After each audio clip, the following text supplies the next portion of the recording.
Doncs Senyor, donem gràcies per la teva paraula.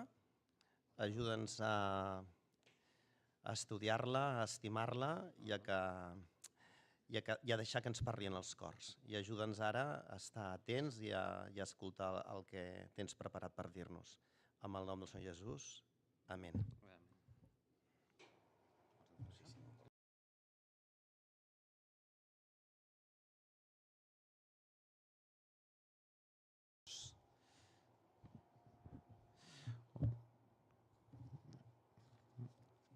Hace unas semanillas teníamos a una familia de la iglesia comiendo en casa, más o menos de nuestra edad y con hijos más o menos de nuestra edad.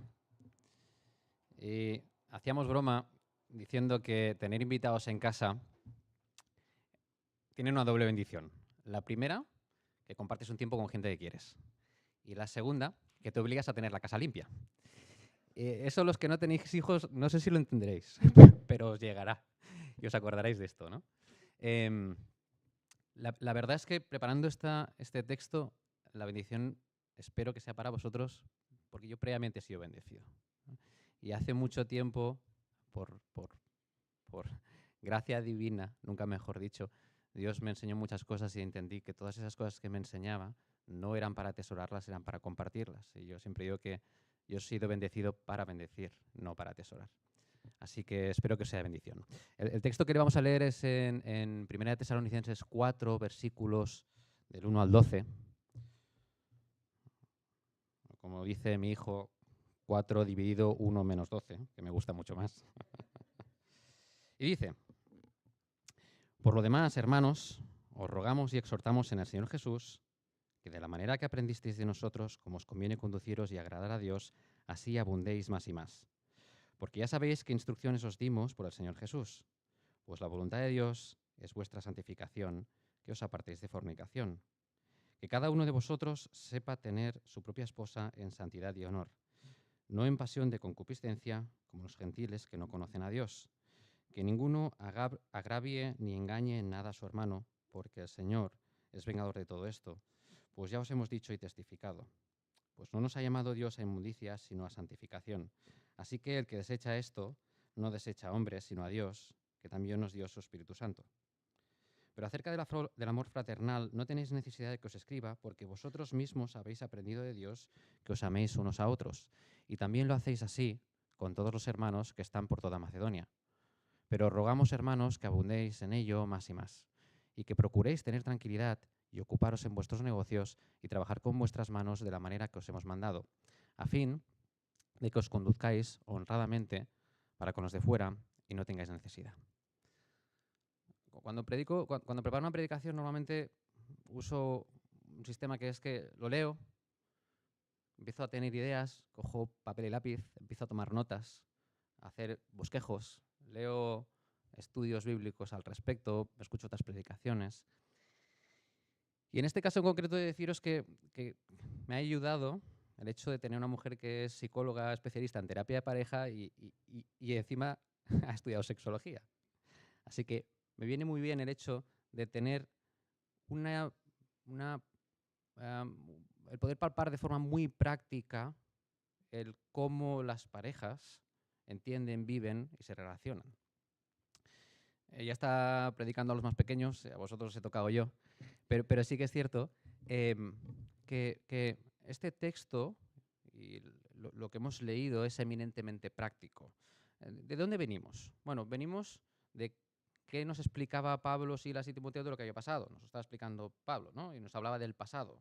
Y ahora nos está hablando del presente. La semana que viene Hernán nos habla del futuro. Es decir, tenemos 3 horizontes temporales que vertebran y que no están inconexos entre sí. De hecho, que Pablo nos hable de una practicidad de nuestro día a día, está conectado con nuestra esperanza futura, no está descorrelacionado. De hecho, el título de la predicación hoy es Integridad y compromiso en la espera. Bueno, pues empezamos por el versículo 1 con por lo demás.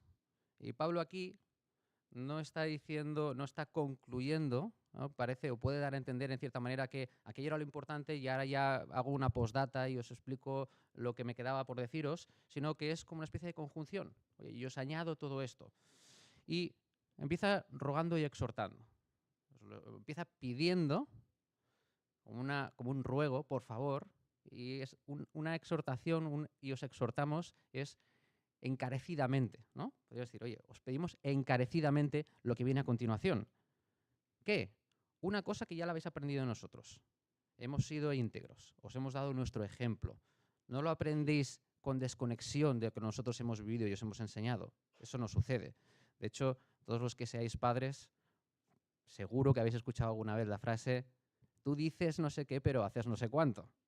A mí me la han dicho, ¿no? Y tienen razón, porque en el momento en que yo no practico aquello que digo, le resto poder al mensaje, le resto credibilidad. Por lo tanto, Pablo ya nos está diciendo que han aprendido una cosa, que se la han enseñado por propia experiencia y que les conviene conducirse de una determinada manera. Pablo muchas veces nos ha hablado de que la vida cristiana es un camino, ¿no? De hecho, nos habla incluso de una meta, ¿no? Entonces, ¿qué nos está diciendo en cuanto a cómo tenemos que conducirnos? Pues nos tenemos que conducir de forma que agrademos a Dios. Ayer estaba en una charla que daba Lidia Martín, psicóloga para adolescentes. Hablaba de la paternidad y la verdad es que yo tenía la cabeza en los dos lados, allí y aquí, ¿no? Pero me vino una idea a la cabeza. Y la idea que me vino es, oye, un padre nace o se hace. Es decir, ¿un padre se hace padre en el momento que tiene su criatura en los brazos o a medida que va ejerciendo como padre? Pues la respuesta es las dos, ¿no? Un padre efectivamente se hace padre el día que tiene una criatura en sus brazos, pero va experimentando lo que significa ser padre a lo largo del camino. Y yo me atrevería a decir que a medida que va avanzando en el camino y que ejerce como padre, entiende la magnitud de lo que significa. Lo bueno y lo difícil, las dos cosas. Y es exactamente lo que sucede como cristiano. Es imposible intentar ejercer como padre si no tienes un hijo. Es imposible agradar a Dios si no has creído en Cristo. Es imposible. No vas a agradar a Dios por lo bueno que seas ni por las obras que puedas hacer. Empiezas a agradar a Dios en el momento en que pones a Cristo como Rey y Señor de tu vida.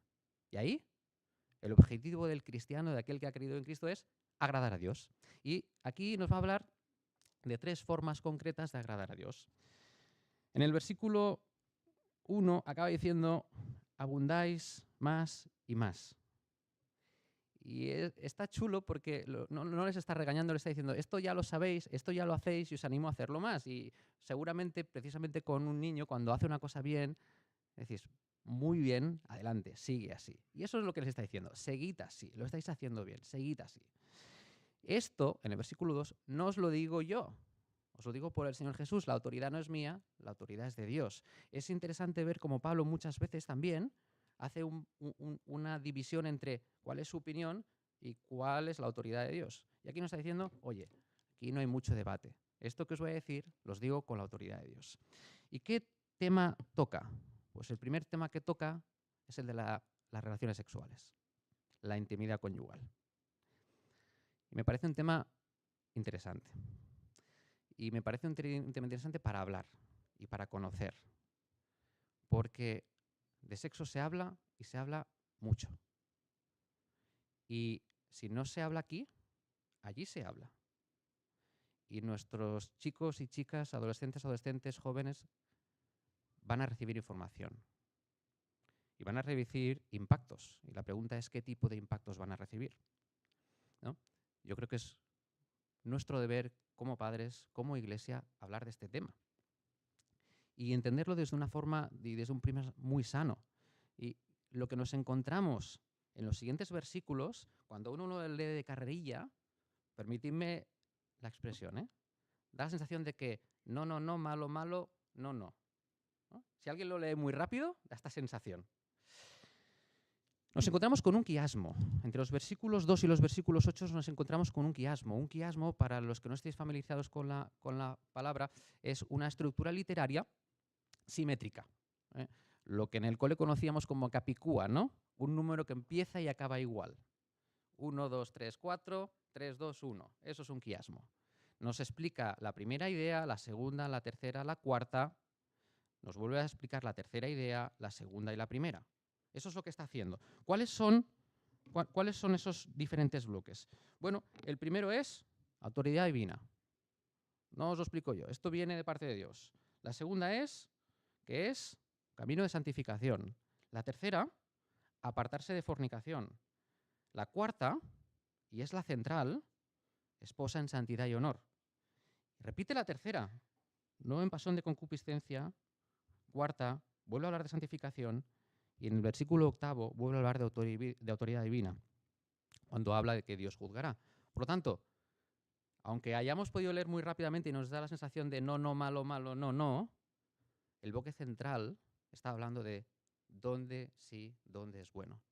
Y es el bloque más importante. Entonces, pongamos esto en contexto.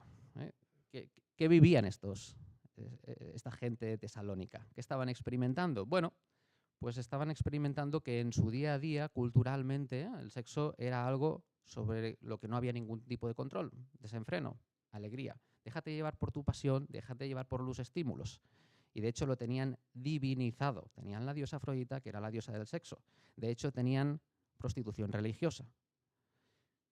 Hoy no tenemos prostitución religiosa, hoy no tenemos Afrodita, hoy tenemos al sexo como deidad. Esa es la realidad. En nuestra cultura el sexo es una deidad.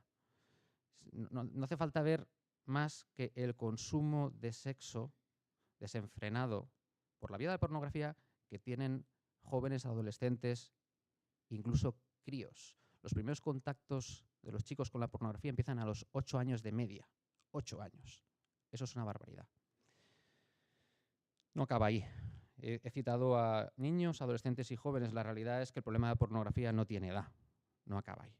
Entonces, vivimos en torno de una cultura, de un momento histórico donde el sexo está idolatrado. ¿Qué tipo de sexo?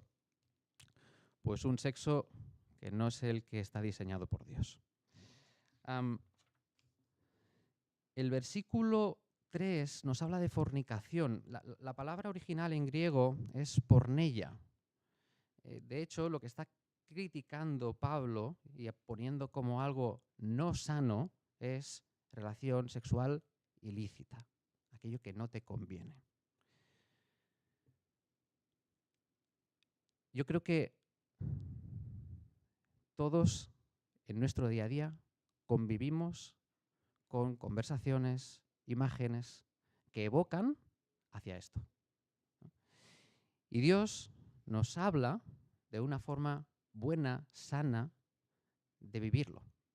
En el versículo 4, la palabra que encontramos como mujer, os diría que está mal traducida, original del griego nuevamente, skeuos, habla de vaso. Y aunque precisamente los estudiosos hablan de que este seguramente sea el versículo más complejo de toda la carta, resumo muy rápidamente, nos habla de dos cosas. Una, nos está hablando de pureza corporal y dos, de fidelidad conyugal. De eso nos está hablando el texto. Ese es el buen entorno para tener relaciones. ¿Por qué? Porque el matrimonio es un invento de Dios. Y Dios ha diseñado que esto sea bueno para el matrimonio. Tan bueno es, permitidme la expresión, espero que no haya nadie que se sienta incómodo, que tenemos un montón de terminaciones nerviosas para poder disfrutar del sexo. Aquellas personas que entienden a Dios como un Dios aburrido, como un Dios que no quiere que haya placer, se equivocan totalmente. El placer es bueno, está ahí para que lo disfrutemos en el entorno que Dios ha diseñado. Y ese entorno es el del matrimonio. Cuando digo el matrimonio, es el matrimonio entre un hombre y una mujer, no es antes del matrimonio, no es fuera del matrimonio. Es en ese entorno. Es un entorno seguro, de confianza, donde la relación sexual es la expresión física de una decisión de amor hasta el fin de los días. Eso es el sexo. Poder disfrutar del contacto físico con quien he decidido amar hasta el último de mis días. En ese entorno de confianza, oye, vividlo, disfrutadlo con alegría y que abunde más y más. No tengamos tabús entre nosotros. Hablamos abiertamente, hablamos de una forma sana y saludable de por qué Dios ha diseñado el sexo, para quién y cuándo. Es bueno que esto se hable. Y en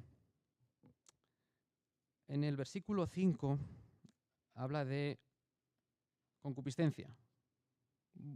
bueno, la traducción más literal sería deseo, pero no deseo como algo sano, deseo como algo peyorativo, de un deseo que te arrastra. Estoy seguro que en vuestro día a día estáis muy familiarizados con esto, ¿no? A mí me apetece, yo me lo merezco, cualquiera de estas expresiones, ¿no? Y ninguno de nosotros está exento de este peligro. Ninguno de nosotros está exento de, en determinados momentos de la vida, dejarse arrastrar por alguna de estas cosas.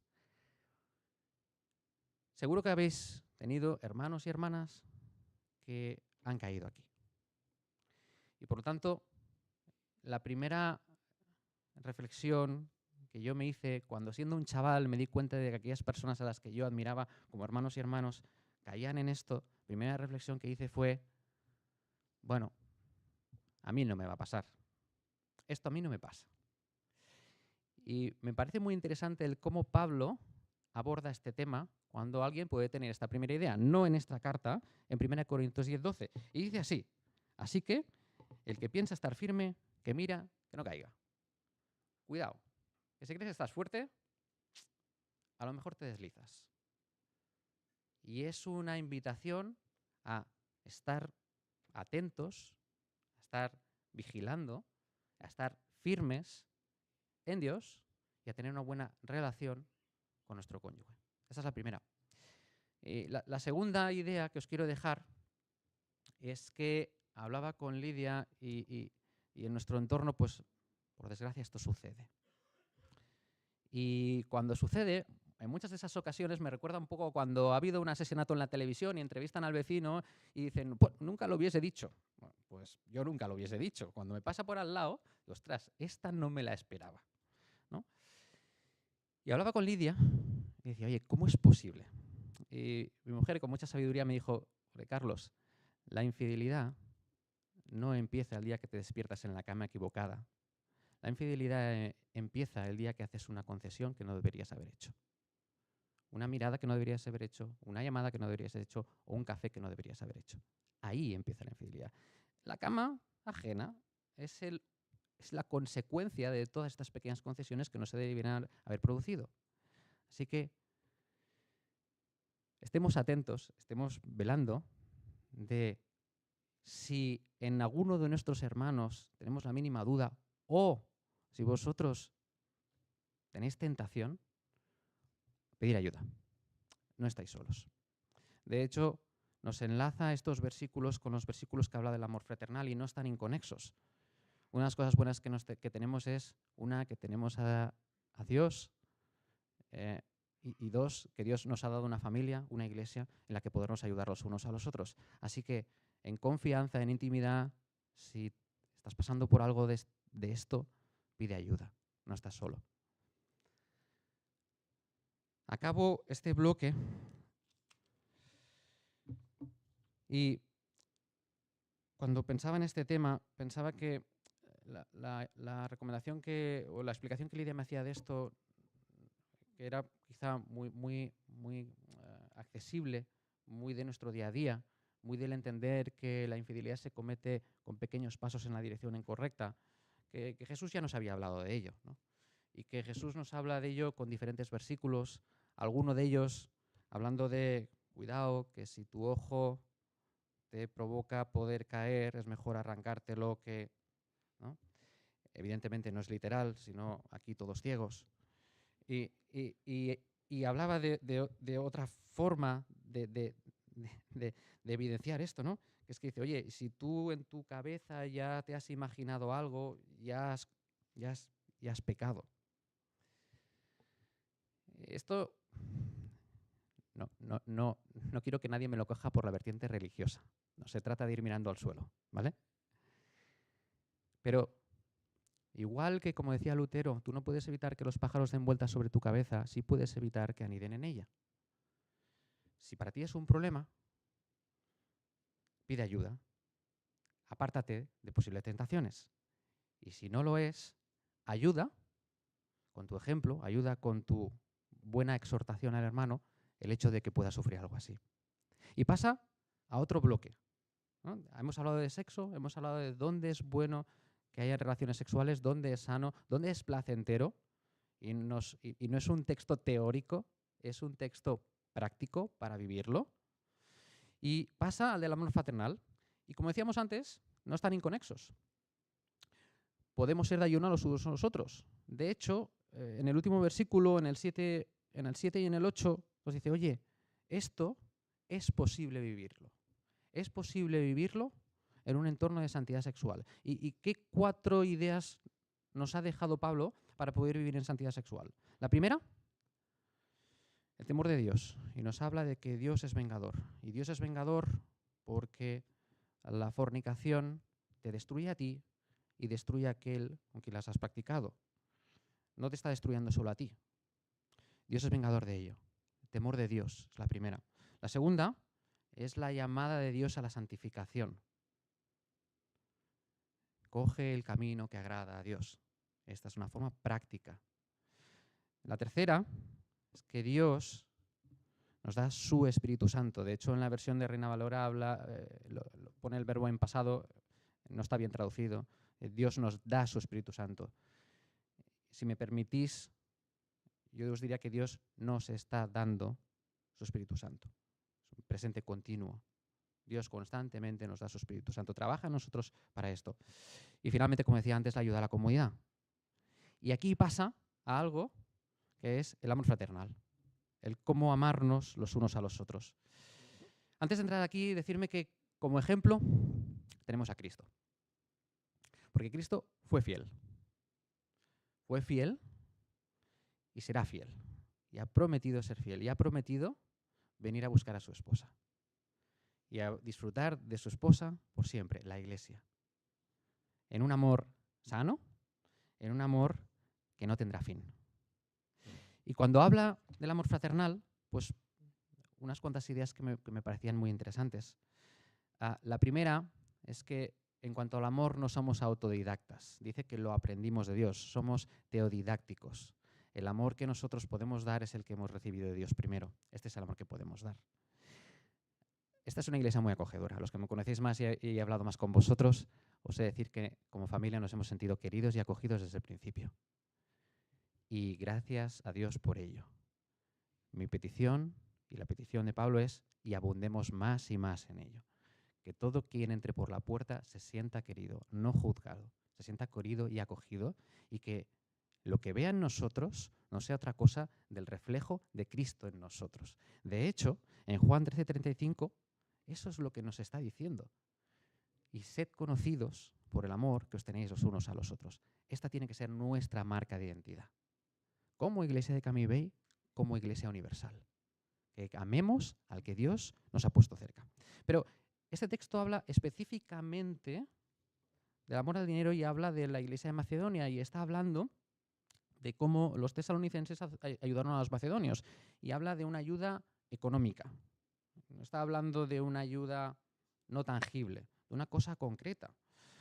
El amor que tenían los tesalonicenses era un amor sacrificial. De hecho, os invito a que sea el amor que nos tengamos los unos a los otros. No un amor de lo que me sobra, un amor de lo que me cuesta.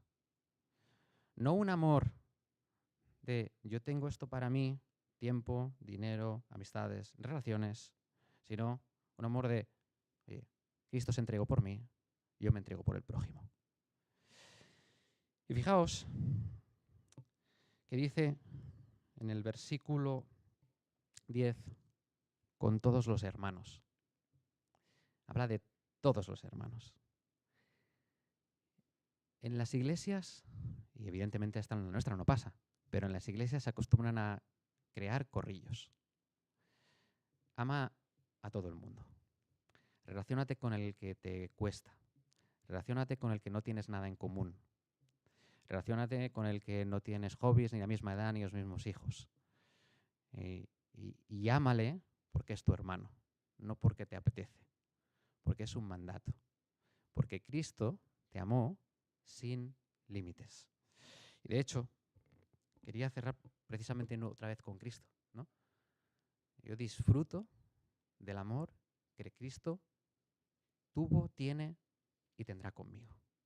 Es un amor que no se guarda nada. Es un amor en que todo lo que tenía lo entrego por mí. Así que es el mismo amor al que os animo a que practiquemos los unos con los otros. Y el último bloque del cual nos habla Pablo para precisamente andar en esa vida que agrada a Dios es el ámbito laboral. Empieza con un I. Y ese I es una conexión entre el bloque anterior y este. ¿Y cómo se conecta el ámbito laboral con el desempeño profesional, el hecho de trabajar para ganar dinero con el amor fraternal? Si yo trabajo, puedo ayudar al que tengo cerca con mi economía. Si no trabajo y me aprovecho del que tengo al lado, no le amo. Abro un paréntesis muy importante. Este texto no es para el que quiere trabajar y no encuentra trabajo. Ya carga suficiente tiene con no tener trabajo. No es para ellos. De hecho, estos 2 versículos los veremos ampliados en 2 Tesalonicenses con una exhortación mucho más directa y dura. ¿Qué problema había aquí? Bueno, yo siempre lo que lo leía pensaba que había algunos de ellos que eran un poco ganduletes, holgazanes, ¿no? Y que se estaban aprovechando de otros. Y en cierta forma es así, pero tiene una connotación que es más amplia de la que yo imaginaba, y es que precisamente había una serie de hermanos de Tesalónica que decían, Cristo viene ya, ¿para qué trabajo? ¿No? Para lo que queda, a disfrutar. Vida contemplativa, vida espiritual. El trabajo es espiritual. El trabajo es bueno y sano. De hecho, el trabajo es una forma de santificación y el trabajo es un punto de testimonio. Yo paso más horas en el trabajo que en mi casa. Entre que voy, trabajo, vuelvo, son más horas de las que estoy en casa. Bueno, si quitamos la parte de dormir, que esa es la que no puedo contemplar. Mi impacto, mi integridad en el trabajo puede marcar la diferencia. Y yo siempre le pregunto a Dios por qué yo. No es un poco Moisés. Señor, pero si yo no sé. Si yo para esto. Y nuevamente no estás solo. Es Dios trabajando en ti. Y 2, allí donde Dios te ha puesto, ha pensado que eres la mejor persona para impactar a quien tienes cerca. Sean compañeros de trabajo, sean vecinos, sean aquellos con los que estás cerca y pasas más tiempo. Y nos habla de honestidad. A mí me cuesta reconocer que me equivoco, pero me equivoco. Y en el trabajo me cuesta aún más reconocer que me equivoco, pero me equivoco. Hablaba en una célula con Rubén García y me decía, la honestidad está muy bien vista en el ámbito laboral y tiene razón. El reconocer que te equivocas no te hace débil, te hace honesto y te hace confiable.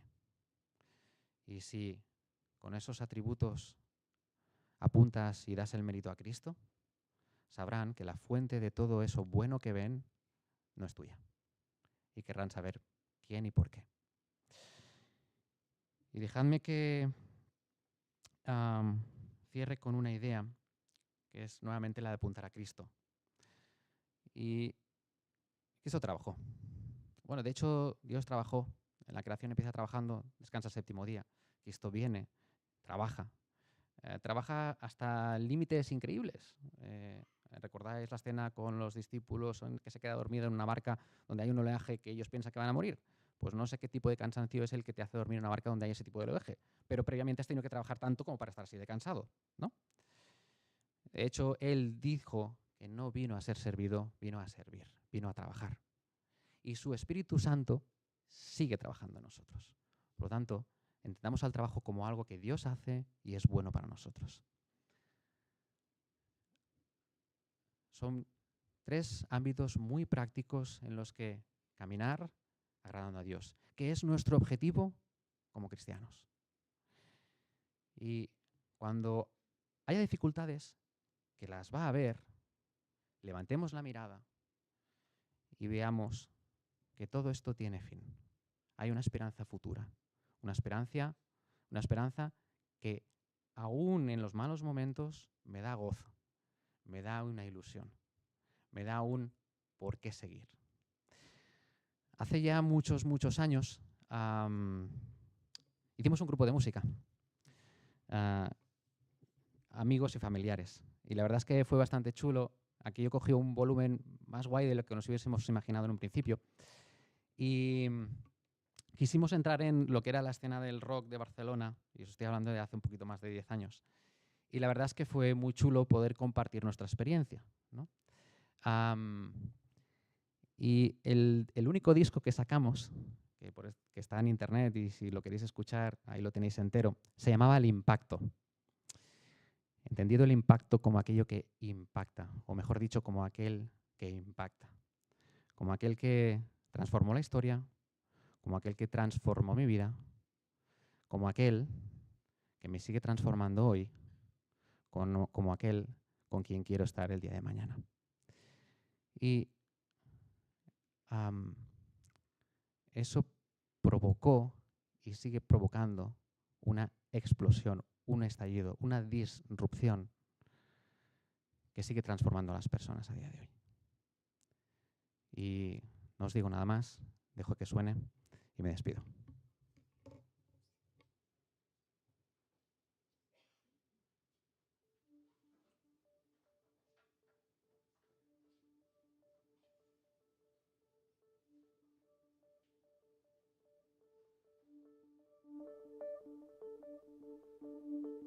Nos miramos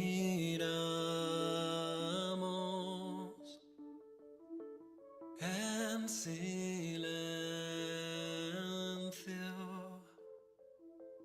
la impresión sella los labios.